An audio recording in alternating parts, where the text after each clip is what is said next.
Buenas noches, soy Laura Gil y esto es Hashtag Internacional, un programa para debatir temas de Colombia en el mundo y el mundo en Colombia. Y esta noche, el bicentenario de la Carta de Jamaica de Simón Bolívar y por qué es tan relevante hoy en día.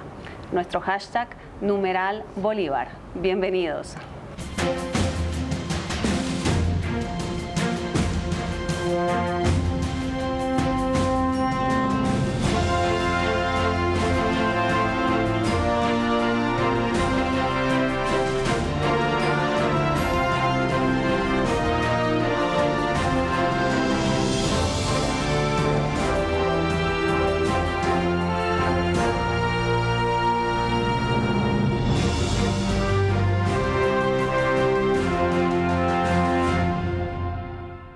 Bueno, y para hablar de la Carta de Jamaica, estoy en el set de Cana Capital con dos maestros, un historiador y un politólogo.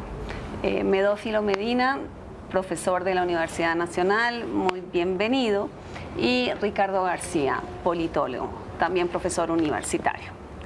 Entonces, ¿les parece si antes de arrancar un análisis sobre la relevancia de la Carta hoy, miramos una primera nota de por qué Bolívar escribió esta carta? ¿Qué estaba haciendo en Jamaica? ¿A quién le estaba respondiendo? ¿Y qué era lo que decía esta carta? Miremos la primera nota.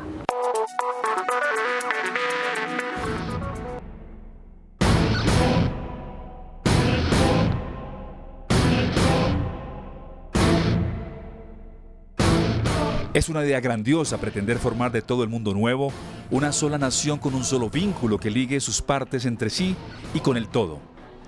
Ya que tiene un origen, una lengua, unas costumbres y una religión, debería por consiguiente tener un solo gobierno que confederase a los diferentes estados que hayan de formarse. Mas no es posible, porque climas remotos, situaciones diversas, intereses opuestos, caracteres desemejantes, dividen a la América. Qué bello sería que el Istmo de Panamá fuera para nosotros, lo que el de Corinto para los griegos. Ojalá que algún día tengamos la fortuna de instalar allí un augusto congreso de los representantes de las repúblicas, reinos e imperios a tratar y discutir sobre los altos intereses de la paz y de la guerra con las naciones de las otras partes del mundo. Este fue uno de los planteamientos expresados por Simón Bolívar en la reconocida Carta de Jamaica, pero que lleva como nombre la contestación de un americano meridional a un caballero de la isla. Fue escrita el 6 de septiembre de 1815 en respuesta a la misiva enviada por el comerciante Henry Cullen, con quien inició un intercambio de ideas políticas para una América libre. Durante su destierro hacia Jamaica desde el 9 de mayo de 1815, tras ser perseguido por Fernando VII y las autoridades españolas, donde se estableció en Kingston, la entonces capital de la colonia británica. La Carta de Jamaica es un documento fundamental del pensamiento de Bolívar. Bolívar fue, aparte de un militar, un gran pensador, un gran escritor, y en esa Carta de Jamaica plantea las bases de nuestro proyecto político constitucional hace justamente 200 años. En esta carta, Simón Bolívar le expresa al comerciante importantes ideas que tenía sobre el futuro del movimiento emancipador, como la separación de España, la necesidad de crear una constitución republicana donde se debe desechar toda monarquía y la unidad continental. La Carta es considerada como el gran proyecto de liberación hispanoamericana por su gran análisis político, social y económico, y que hoy para muchos sigue teniendo vigencia y la cual se debe asumir como un compromiso. En vez de llamarlo Carta de Jamaica, propongo que lo llevemos aquí en el corazón y, como decía nuestro amigo el ministro de Belice, leamos, asumamos esta carta como nuestra carta, la carta de nuestros pueblos,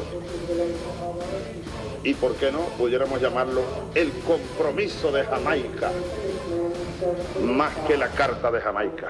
En esta, Simón Bolívar proponía una sola nación, la unidad continental a partir de la independencia de las colonias españolas, una de las ideas que ha tenido mayor impacto desde que fue escrita por el Libertador. Hay una visión continental de la independencia.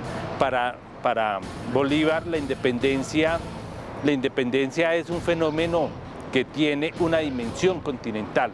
no tiene dimensiones regionales más allá de los factores propiamente militares. 200 años después, esta carta sigue teniendo vigencia e importancia en el continente suramericano, en la que aún se persigue el sueño de la unión de las naciones y la liberación de los pueblos. ¿Qué hace una causa indoblegable? ¿Qué hace una causa inderrotable?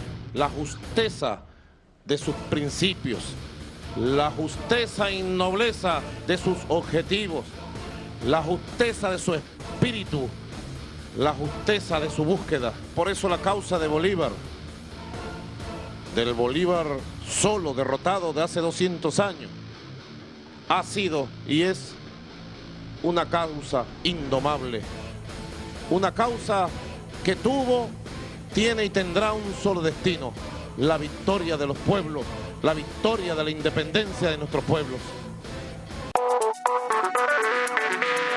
Bueno, profesor Medófilo, ¿por qué hoy en el siglo XXI estamos leyendo con tanta atención esta carta de Simón Bolívar? Yo creo, Laura, que esta carta es uno de los documentos más importantes de toda la historia política, intelectual de América Latina y el Caribe. Por haber recogido tan acabadamente las líneas centrales de una época histórica, cuando se producen documentos así, que captan tan acabadamente una época, aseguran con eso su perennidad, trascender los límites de su tiempo y más específicamente, pues algunos de los temas centrales que la carta tomó los tenemos a nuestra vista hoy en el subcontinente. Es cierto que nuestros países alcanzaron su libertad del colonialismo del siglo XVI, tanto portugués como español, pero entraron en otras redes distintas, en otros sistemas de dependencia y tal vez no con el nombre de colonialismo, pero tomamos hoy los temas de la dependencia de nuestros países y por eso miramos a la carta. La carta de Jamaica, me parece que cualquier maestro de escuela o de colegio o hacia la opinión pública pudiera tomar esto como una introducción a América Latina. Sería un buen pretexto. Incluso hoy en día. Sí, sí, sí. Claro, de la mano del maestro que pueda establecer unas necesarias relaciones.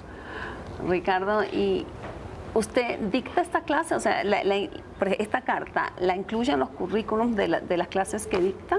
En el seminario de Ciencia Política de Introducción en la universidad, siempre pongo entre los textos que tengan que ver con la aplicación de las categorías grandes de la ciencia política para el caso de Colombia y para el caso de América Latina, que es el seminario introductorio, no la cátedra. Yo dicto la cátedra y el seminario. En el seminario arrancamos habitualmente con la Carta de Jamaica de Simón Bolívar y después vamos ya trabajando otros acontecimientos, otros procesos y otros documentos, pero en realidad arrancamos con la Carta de Jamaica, habida cuenta de la importancia que tiene en el orden, digámoslo así, fundacional, para seguir en la línea de la reflexión de Medófilo, puesto que se trata de una pieza maestra en lo que se refiere a la armatura de un probable orden político. En realidad se trata de poder diseñar un orden político y ahí está cómo Bolívar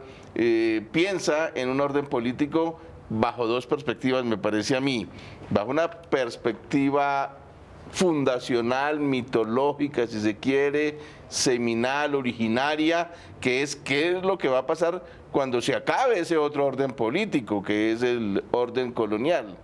Pero también bajo una perspectiva muy sociológica y muy aterrizada, que es cuáles son las condiciones que existen en estas futuras naciones para poder afincar e implantar el sueño. O sea, es un sueño, pero a la vez es un sueño implantable en la realidad, de manera que allí hay mucha materia para analizar y de la cual extraer muchas enseñanzas de un Bolívar que es un guerrero, pero al mismo tiempo un estadista soñador, y un Bolívar un poco sociólogo, porque aterriza en las costumbres, relaciones, climas, distintas tendencias que hay en los países, a ver si es posible implantar ese nuevo orden republicano o va a ser difícil. ¿Ve? No es un simple soñador que se desenvuelva puramente en el orden hetero, sino que él trata de aterrizar dónde puede ser realidad eso. Bueno. Laura, y una cosa para volver al punto donde empezamos, que me hace caer en cuenta, o no necesariamente, pero que toca un registro sensible en esa relación Carta de Jamaica y los días que viven nuestros países, es un reportaje de Noam Chomsky, esta figura, este intelectual alternativo mundial, global, ¿no? En un reportaje que daba en abril, el 17 de abril de este año, a Isabel Kumar de Euronews, pues él pintaba un cuadro bastante sombrío de la situación en el mundo, de las tendencias neoliberales, del poder y la expansión de los Estados Unidos, sobre todo vía OTAN. Y bueno, era tan sombrío el cuadro que la entrevistadora le preguntó, pero doctor, en esta pintura usted no encuentra algunos colores un poco más, menos negros para pintar la situación. Pensó un momento y dijo, sí, hay algunas tendencias positivas, y una de ellas, dijo, tiene que ver con la situación en América Latina. Dice, lo que hoy vemos es que los Estados Unidos, que el poder de los Estados Unidos en el hemisferio está en cuestión, y que los Estados Unidos en la circunstancia internacional, regional, están aislados. Y eso es una cosa muy positiva. Y eso me hacía pensar, efectivamente, lo que hemos visto es que de finales de los años 90 del siglo XX a esta parte ha habido países, gobiernos, sistemas políticos que han ensayado otros caminos. De esos ensayos quedan en pie algunos y han dejado consecuencias importantes, y pues viven problemas otros, pero yo creo que hay tendencias consolidadas. Y Chomsky decía, si se mira las últimas cumbres americanas, se encontrará claramente el aislamiento de los Estados Unidos, tanto, decía él, que Barack Obama tuvo que modificar y tomar la iniciativa de cambiar la política con respecto a Cuba. Entonces, desde ese punto de vista, claro, hay diversas tendencias de política exterior, diversas orientaciones geopolíticas, pero lo interesante es que hay ese debate, y que un país como el nuestro, como Colombia, tan tradicionalmente adscrito, tan piadosamente adscrito a los modelos norteamericanos, pues el presidente Santos se ha permitido algunos gestos para corresponder al clima político del subcontinente de cierta independencia, ¿no? Entonces todo esto nos invita a pensar de nuevo la Carta. La Carta tiene como tres grandes temas, si ustedes me corrigen si me equivoco. Uno es, digamos, habla de la ruptura total con España, el anticolonialismo radical, que llama Ricardo. Otro tema que es cómo él ve el futuro de cada una de las naciones de la región. Y finalmente el gran sueño de un proyecto común en las Américas. ¿Me falta algún tema fundamental de la Carta? No, esos son los Pero grandes esos son, temas. digamos, como los grandes líneas. ¿Les parece si tomamos uno por uno y arrancamos con la posición de Bolívar frente a España? O sea, él arranca las primeras páginas de esta carta. Hay una oración que dice que no nos permiten ni siquiera la tiranía activa. Sí. Es Entonces, decir, ni siquiera nos dan un margen interno, digamos, para que las élites criollas tengan una mayor posibilidad de gobernar. Así sea mal. Así sea un poco autoritariamente, ni siquiera eso permiten, por lo que es como una especie de doble tiranía, una tiranía acentuada, es lo que constituye la base de este imperio español. Y ese imperio español, al hacer como una especie de, a su modo, memorial de agravios, que ya lo había hecho antes Camilo Torres, un memorial de agravios mucho más radical, en el caso de Bolívar, se remonta al padre de las casas, ¿cierto? Ya el padre de las casas había denunciado los atropellos contra la población aborigen, y él se remonta desde las denuncias que hizo el padre de las casas, el obispo de Chiapas en México, y va deslegitimando y justificando y deslegitimando al imperio español, y al mismo tiempo llenándose de argumentos valederos para legitimar una causa que no tiene otra salida distinta a la de romper radicalmente con un imperio que, además, después del regreso de Fernando VII al poder en España, ha acentuado la represión con toda la campaña de la Reconquista encarnada en Pablo Morillo, que venía asolando estos pueblos y matando toda la élite criolla que había estado en la República inicial de 1810, cuando el grito de independencia del 20 de julio. Entonces se va llenando de razones y da una razón además poderosa, es decir, de una parte atropella el imperio español, riega esto de sangre, y de otra parte ha roto sus propios contratos contraídos con las autoridades internas. ¿Sí ve? Ya mete allí la idea del contrato social. Hay un imperio español que estaba soportado sobre un contrato. ¿El contrato de quién? De Carlos V con las propias autoridades virreinales para tener un cierto orden. Pues dice, el imperio español rompió su propio contrato y por consiguiente de allí surge la justificación plena para pensar en una ruptura radical con ese imperio español, no a medias tintas ya, no pensando en que venga a gobernar el monarca acá y se acabe el mal gobierno interno y venga el monarca, sino radicalmente a establecer una ruptura con un orden completo, no a medias, sino con un orden completo. Hay una cosa en el estilo mismo de la carta que llama mucho la atención, es un estilo vivo, centelleante, lleno de imágenes, pero que por otro lado muestran el desarrollo intelectual, político, literario de Bolívar. Si uno compara, como lo hizo una historiadora colombiana, Margarita González, con el estilo de las cartas del joven Bolívar a sus tíos, con una redacción alrevesada, con errores gruesos de ortografía, a este estilo ya muy maduro de este Bolívar de 32 años, pues hay una evolución, pero en esa prosa que uno puede admirar hay posiciones, hay proposiciones muy pragmáticas de política económica, de la situación estratégica de España, ¿no? No es un documento romántico simplemente, sino con unos planteamientos político-económicos. Por ejemplo, al referirse a cada una de las unidades que conformaban el imperio,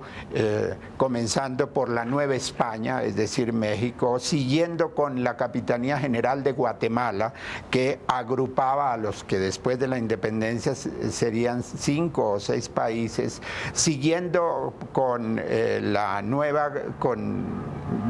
Capitanía General de Venezuela, el Virreinato de la Nueva Granada, hasta terminar allá en el Virreinato del Río de la Plata y la Banda Oriental, de donde procedes tú.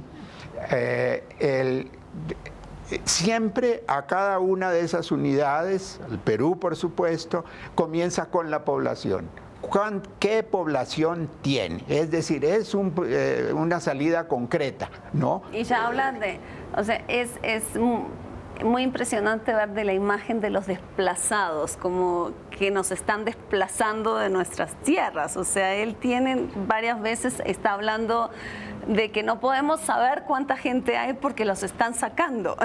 Sí, pero por otro lado, cuando habla de la población, recoge un hecho real. En la segunda mitad del siglo XVIII, y la carta se escribe al comenzar el XIX, pues la situación de la población, la situación demográfica cambió.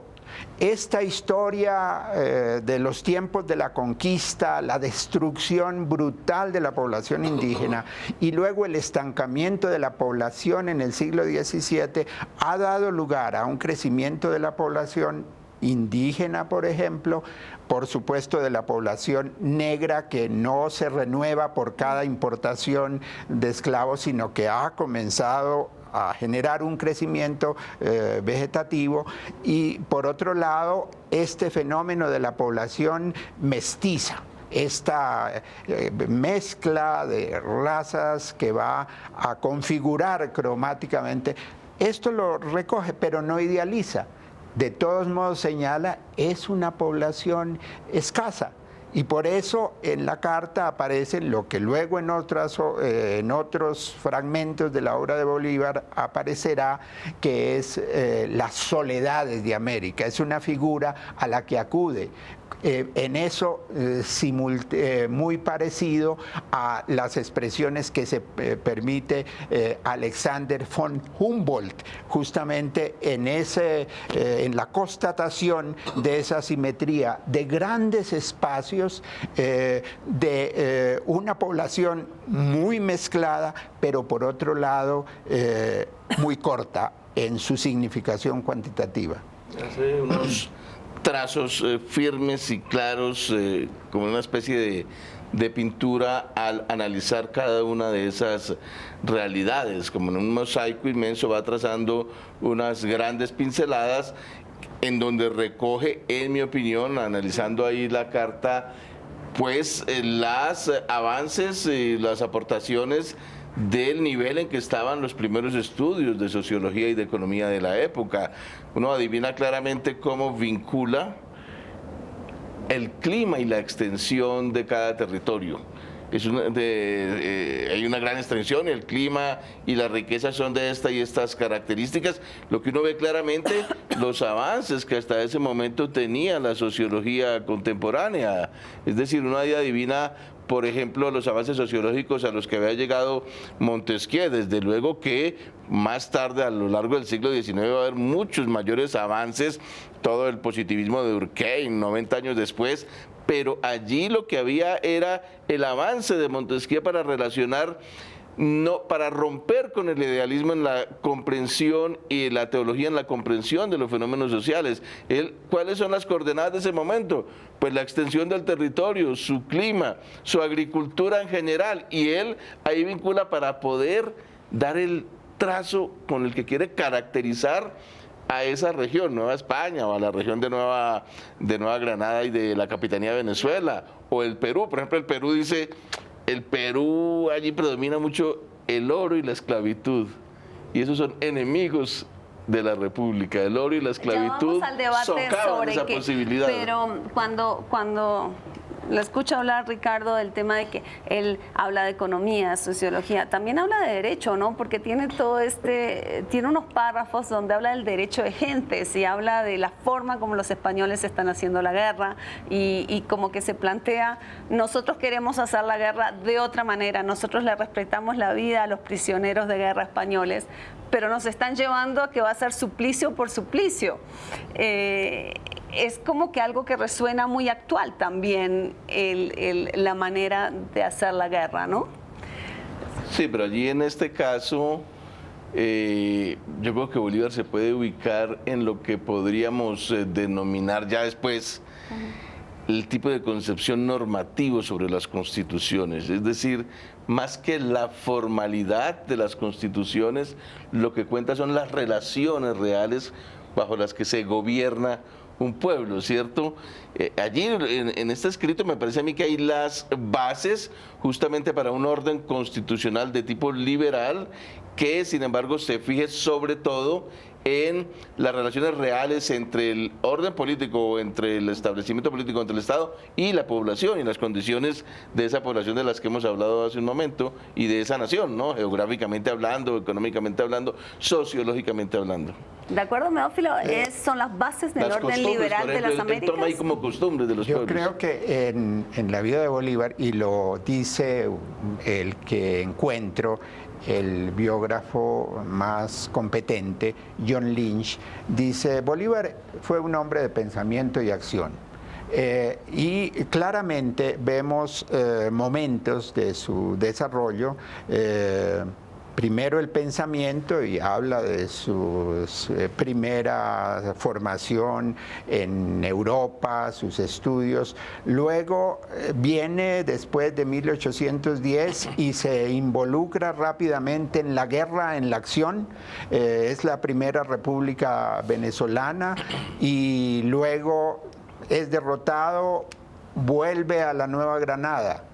Y hay un momento de asimilación, de recapitulación de en qué ámbito se ha movido y qué problemas políticos ha visto. Y a ese momento de reflexión obedece la Carta de Jamaica, el Manifiesto de Cartagena en 1812. Él viene de la derrota de la Primera República de Venezuela, y viene a la Nueva Granada, articula ese documento y emprende, gracias al apoyo de la Nueva Granada, emprende su nueva saga heroica. Es quien dirige el ejército en la Nueva Granada, es un francés de apellido Labatut, y hombre muy celoso, desconfía de este joven oficial y lo manda por allá a Barrancas, a una guarnición insignificante, pero manda a Bolívar. Y él comienza con pocos hombres en 1812, y en muy poco tiempo, en cuestión de días, va levantando un ejército y va desplazándose de Tamalameque y va desplazándose por el Bajo Magdalena para descender a los valles de Cúcuta, y va creciendo ese ejército y se van eslabandando victorias. Es la campaña admirable que se llamará, y que termina con su llegada a Venezuela y la proclamación de la Segunda República. Pero entonces el momento de reflexión es Cartagena, esa carta, ese manifiesto, y luego esta saga de la acción nuevamente, y regresa en 1814, regresa a la Nueva Granada, se pone al servicio del Congreso neogranadino e intenta jalonar la lucha por la independencia, pero aquí las luchas intestinas finalmente le impiden, y va a detenerse en Cartagena porque allí la división no acepta el liderazgo de Bolívar, y es cuando sale para Jamaica, ¿no? Ahora, la Carta de Jamaica, por primera vez, y ahora tiene eso significación, ¿por qué fue concebida y dirigida a un interlocutor allí en las Antillas Mayores? Por eso hablamos siempre ahora de América Latina y el Caribe, pero es que el Caribe estuvo involucrado como escenario en la Carta. Él ha ido allí porque, siendo Jamaica de dominio británico, cree que podrá desde allí dirigirse más, digamos, con más eficacia a la Gran Bretaña para demandar apoyo. cuando ve que son oídos sordos en ese momento los que encuentra en Gran Bretaña, entonces finalmente, bueno, escribe esa carta y va a salir y va a pedir apoyo, no a los grandes, sino va a pedir apoyo en esa primera república de esclavos, de negros, que es Haití. Y el presidente Petión se lo brinda y ahí arranca otra saga de la independencia. Bueno, él en los primeros párrafos, él como que deja un poco claro esa desilusión de que no lo ayudan, de que ha pedido ayuda y no se la dan. Pero bien entrada la carta, después que, digamos, que arremete contra España, él empieza a hablar de cómo ve estas 17, él dice, bueno, de aquí pueden salir 17 naciones, ¿no?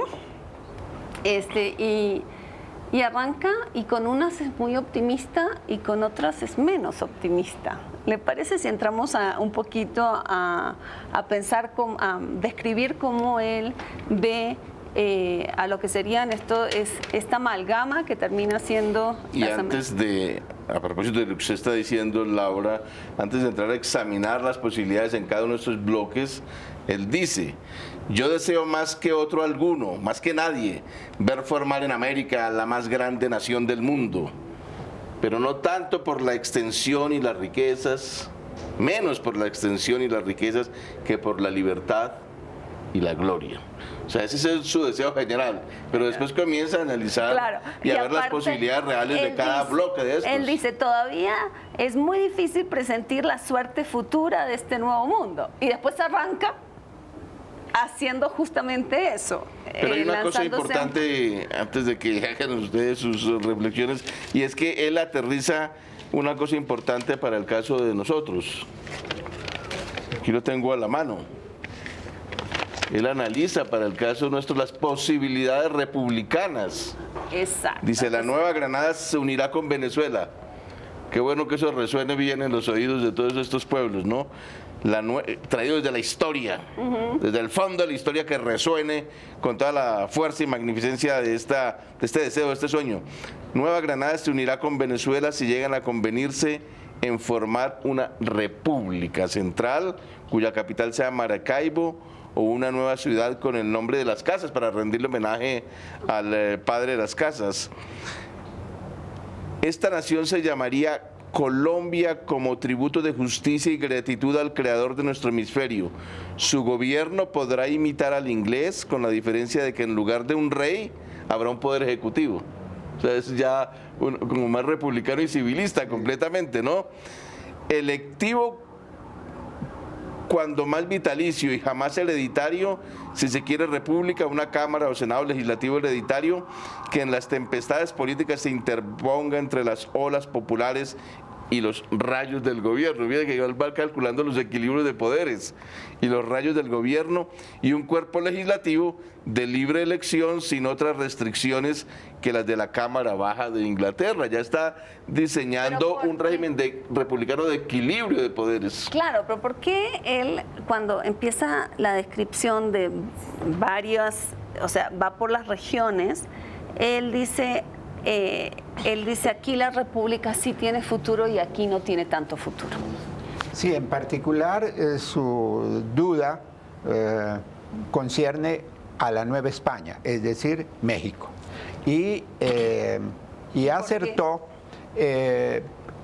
él, de acuerdo con sus líneas de análisis, veía que allí podía crearse una monarquía, no recuerdo si usa la palabra incluso imperio, y en esa previsión acertó, porque se proclama la independencia, se crea en la Nueva España el Ejército de las Tres Garantías, que no tuvo Iturbide que usarlo porque la guarnición española, que ya allí estaba muy debilitada, pues se aviene a un acuerdo que es el Acuerdo de Córdoba y que significa la independencia de México, ¿no?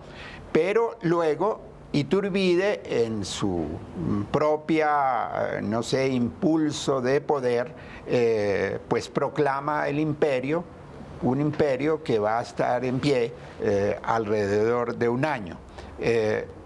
pero en general la previsión republicana de Bolívar va a imponerse en general. Ahora, no tiene el idealismo, qué sé yo, no formula la utopía de que los países salidos del Imperio Español formen uno solo. Articula así un modelo confederal o federal que puede alimentar la relación entre los nuevos países en general. Piensa que va a ser un número menor de países de los que realmente resultaron después de 1825, 30.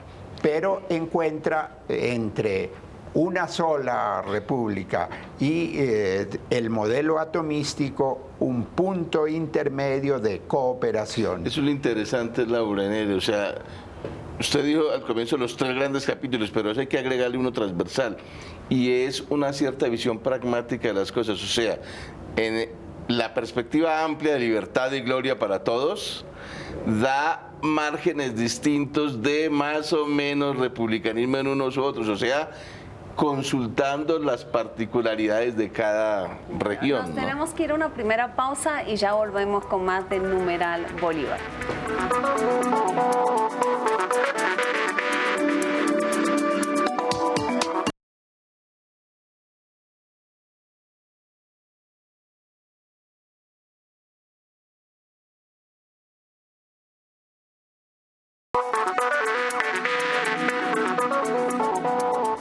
Seguimos en hashtag internacional hablando de la Carta de Jamaica con el numeral con el numeral Bolívar. Nos habíamos quedado en el tema del federalismo. Profesor Medófilo, ¿cuál era la posición de Bolívar frente al federalismo? Porque ya vimos que él sí era, por lo menos en la carta, no vemos ya el Bolívar monárquico, ya no aparece, ¿no? Ya es el Bolívar republicano, ¿verdad? Sí, y yo creo que no hay un momento de un Bolívar monárquico. ¿Cuál? ¿En serio? No hay en ningún momento en que él juegue con la monarquía. A diferencia de otros próceres y otros precursores o patriotas del mundo americano que sí planteaban la posibilidad de monarquías, Bolívar es antimonárquico. Lo que plantea es otras posibilidades de pronto de presidencia vitalicia y eso, pero lo diferencia claramente de un rey o de una monarquía, es completamente civilista y republicano. En todos los momentos de su vida. Lo que sucede es que hay en algunos momentos en que gente de su entorno plantea alguna salida monárquica, pero Bolívar mismo no la enunció. Bueno, pero entonces... Y se enorgullecía de rechazar las proposiciones de sus círculos cercanos en Lima no sé si en Quito, Lima y en Quito, que le hablaban de que se coronara emperador, ¿no? Él siempre era orgulloso de decir, no, yo sí no voy a rebajar o degradar el poder. Por ejemplo, Antonio Leocadio Guzmán fue uno de esos asesores, digamos, en el lenguaje de hoy, que tramitó ese tipo de propuestas monárquicas, y que Bolívar dijo, no es mi asunto. Pero entonces, ¿les parece entonces si hablamos de cuál era su relación con el federalismo? ¿Por qué él sospechaba del federalismo? Sí, venido de la derrota de la Primera y Segunda República, o de las derrotas en Venezuela, en su documento de Cartagena, él digamos, denigra de toda la fórmula federalista para la independencia. Dice, si cada región va por su lado, es imposible llegar a la independencia. En ese documento está muy a distancia. ¿Qué es lo que aparece en la Carta de Jamaica? No la idea federal, sino confederal, es decir, unión de naciones a través de fórmulas de representación, de relación, el famoso, lo que se llamaría y que se realizó, el Congreso Anfictiónico, que está prefigurado en la Carta de Jamaica, pero como reunión de países en algún sistema confederal, pero en realidad frente al federalismo como estructura para estos países no la suscribió. Él hace una crítica acá, hablando pues de cosas internacionales, no de las realidades internas, al abate Saint-Pierre en Francia, que había planteado idealistamente una unión de todos los principados de la Iglesia en Europa como fórmula de paz. No habrá paz, habrá paz si se unen todos.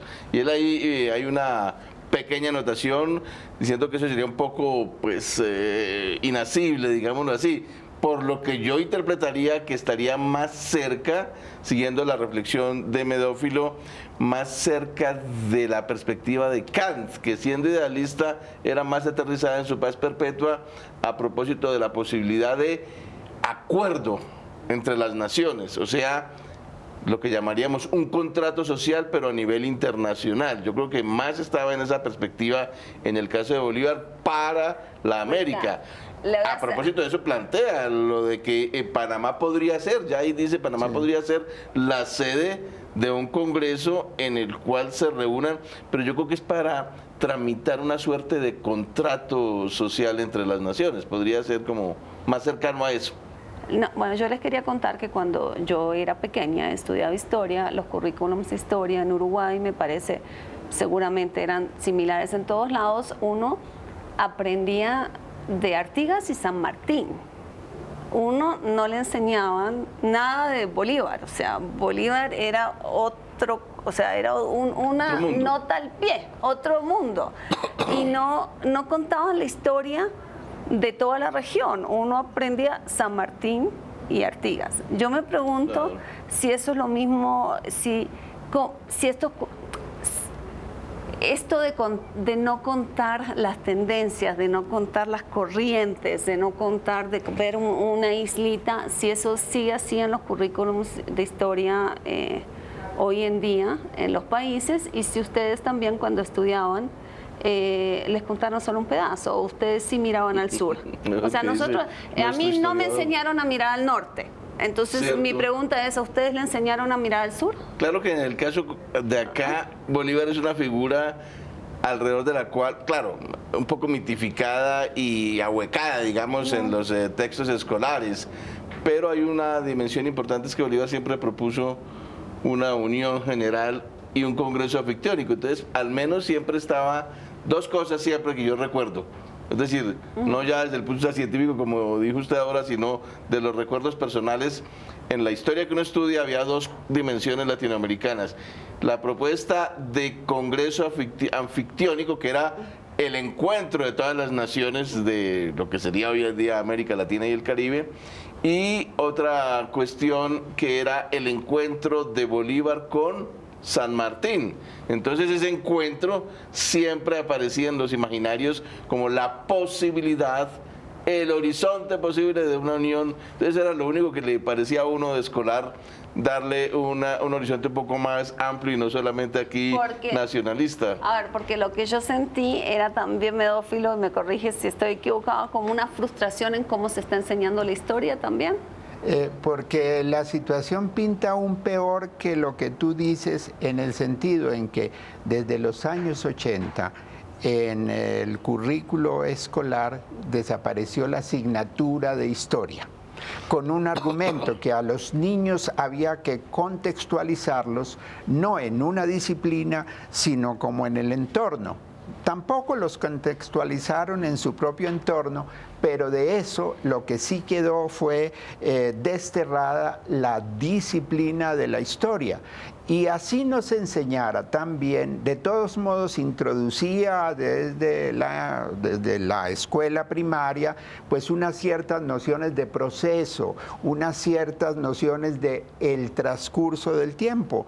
Y eso ha desaparecido. Yo creo que entonces es aún peor que el retaseamiento, muy cierto, al que tú aludes. Ahora, en el Río de la Plata y en la banda oriental, es decir, como se llamaba antes Uruguay, en la colonia, pues el que se tomara fragmentariamente la historia, alguna justificación en los hechos tenía. De todos modos, la guerra entre el Río de la Plata y la Banda Oriental, entre Artigas y la Junta de Buenos Aires, pues fue real. En fin, la independencia fue también contraposición Pero intestina. ¿ustedes creen que figuras como San Martín y como Artigas tuvieron esa visión tan global como Bolívar?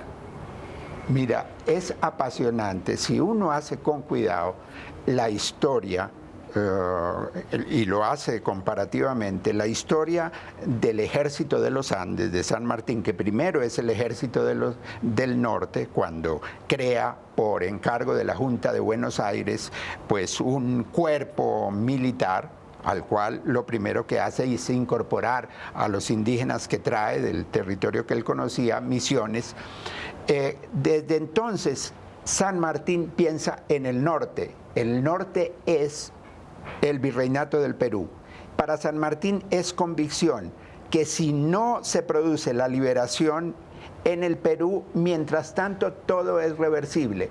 Y desde el norte, Bolívar está pensando lo mismo, que las cosas deben arrancar desde Venezuela, pero que finalmente deben terminar en el Perú. Y estos dos hombres, estos dos estrategas de la Revolución Continental, se encuentran en Guayaquil. Mitre, el argentino, padre de la historiografía argentina, dice, bueno, Bolívar con su sed de gloria, su soberbia, qué sé yo, y San Martín con su espíritu modesto, humilde, entonces cede el puesto a Bolívar. Hay otra cosa ahí, real, y es que Bolívar, en el encuentro de Guayaquil, tiene detrás de sí el ejército de la Gran Colombia. Es decir, tiene un Estado detrás. San Martín había hecho su campaña con el apoyo de O'Higgins, primero de la Junta de Buenos Aires, es decir, de un Estado. Luego, cuando se debilita ese apoyo, gana el de O'Higgins, es decir, el primer Estado chileno, y después, en cierto modo, parcialmente, el del Perú. Pero esto se debilita. Cuando se encuentran en Guayaquil, en cierto modo, San Martín tiene un pasado glorioso, pero en sus manos no tiene la representación de un Estado como el que sí tiene Bolívar. Ricardo, ya nos estamos quedando sin tiempo y yo quiero hacerte una pregunta. Con UNASUR y CELAC, que mencionaba Meófilo, ¿estamos viviendo un sueño bolivariano? Pues hay retazos de ese sueño. En todo caso es distinto a lo que sucedía anteriormente con la total fragmentación de América Latina y del Caribe, y una fragmentación que por otra parte era con relaciones muy dependientes, es decir, con una asimetría de poder frente a Estados Unidos tremenda. Hoy hay mayor unidad y por otra parte una cierta razonable distancia frente al poder, digamos, del hemisferio occidental, al superpoder. Yo diría hoy que Bolívar miraría con cierto aliento y cierto entusiasmo las tentativas de unión que hay, tanto política como de integración económica, pero le añadiría otra cosa, que postularía la necesidad de que esa unidad estuviera, o ese acercamiento estuviera cimentado políticamente con regímenes republicanos, libres y con un adecuado equilibrio de poder interno. Bueno, nos quedamos sin tiempo. Nosotros vamos a publicar un análisis de este programa en los blogs de Canal Capital. Allí estará publicado un link a la Carta de Jamaica. Los invitamos a todos a mirar, a leer esta carta. Son 15 páginas y será un tiempo bien gastado. Nosotros nos vamos, los invitamos a seguir viendo la franja de análisis de Canal Capital todas las noches a las 9. Nos reencontramos el próximo jueves. Muy buenas noches.